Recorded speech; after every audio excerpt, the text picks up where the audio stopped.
வினா எண் 11.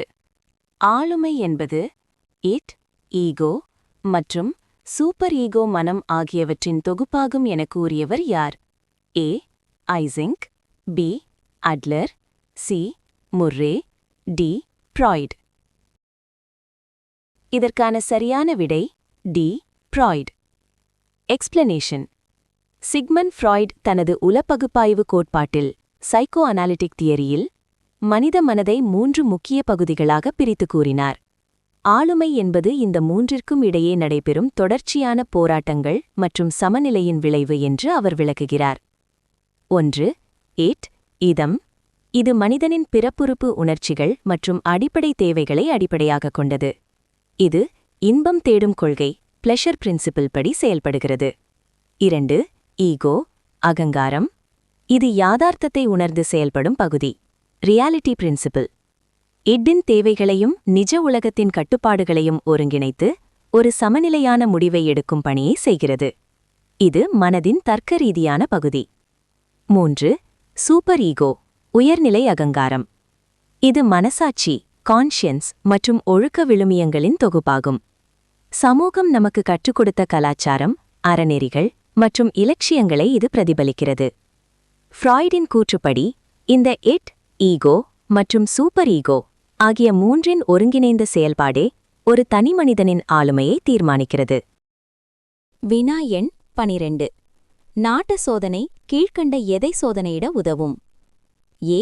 பொதுவான நுண்ணுறிவு, பி. தனி ஒருவரின் பிரத்யேக செயல்பாடு, சி. உண்மையான அறிவு மற்றும் திறன் அடைதல், டி. கற்கும் திறனை மதிப்பிட. இதற்கான சரியான விடை பி. தனி ஒருவரின் பிரத்யேக செயல்பாடு. எக்ஸ்பிளனேஷன்.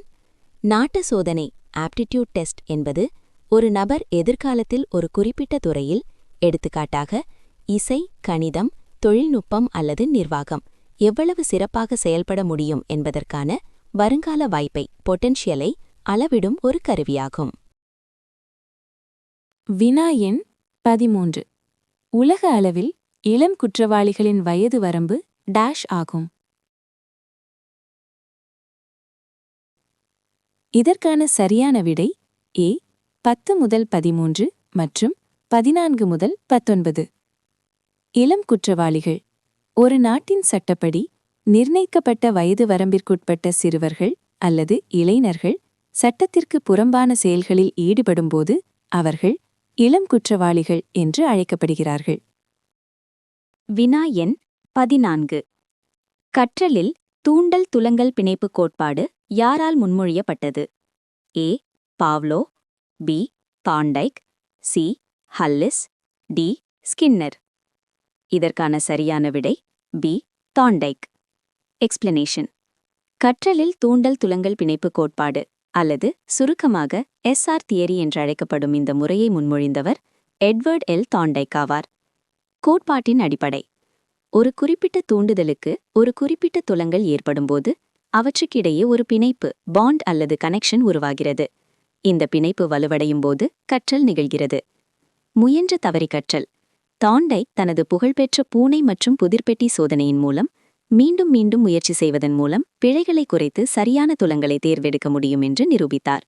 Important points. தார்ண்டைக் கற்றலுக்கான 3 முக்கியமான விதிகளை வழங்கினார். 1. பயிற்சி விதி. ஒரு செயலை திரும்ப திரும்ப செய்வது அந்த பிணைப்பை வலுவாக்கும். 2. விளைவு விதி. ஒரு செயல் மகிழ்ச்சியான விளைவை தந்தால் அது மீண்டும் மீண்டும் செய்யப்படும். 3. ஆயத்த விதி. ஒரு நபர் ஒரு செயலை செய்ய மனதளவில் தயாராக இருக்கும்போது அந்த கற்றல் மிகவும் பயனுள்ளதாக இருக்கும். வினா எண் 15. பிரச்சினையை தீர்த்தலில் புதிர்நிலையை கிளைவழி நிலை என கூறியவர் யார்? A. Pascal, B. Galileo, C. John Dewey, D. Newton. இதற்கான சரியான விடை சி. John Dewey. விளக்கம். பிரபல கல்வியாளர் மற்றும் தத்துவஞானியான ஜான் டூயி சிக்கலை தீர்க்கும் முறையை ப்ராப்ளம் சால்விங்கை விளக்கும்போது அதை ஒரு கிளைவழி நிலை ஃபோர்க் ரோட் சிச்சுவேஷன் என்று வர்ணித்தார். இதன் பொருள், ஒரு நபர் தனது இலக்கை நோக்கிச் செல்லும்போது திடீரென்று ஒரு சிக்கல் அல்லது தடை ஏற்படும்போது அவர் ஒரு சந்தியில் கிராஸ் ரோட்ஸ் நிற்பது போன்ற உணர்வை பெறுகிறார். அந்த சந்தியிலிருந்து பல வழிகள், கிளைகள் பெறுகின்றன. அந்த பாதைகளில் எது சரியான பாதை, எது இலக்கை அடைய உதவும் என்று சிந்தித்து செயல்படுவதே பிரச்சனையை தீர்த்தல் ஆகும். டூயி இதை பகுத்தறிவு மற்றும் அறிவியல் பூர்வமான சிந்தனையின் ஒரு பகுதியாக கருதினார். Important points. செயல்வழி கற்றல். ஜான் டூயி இந்த முறையை மிக அதிகமாக வலியுறுத்தினார். மாணவர்கள் வெறும் புத்தக அறிவை பெறாமல் செயல்கள் மூலம் கற்க வேண்டும் என்றார். பயன்முறைவாதம்.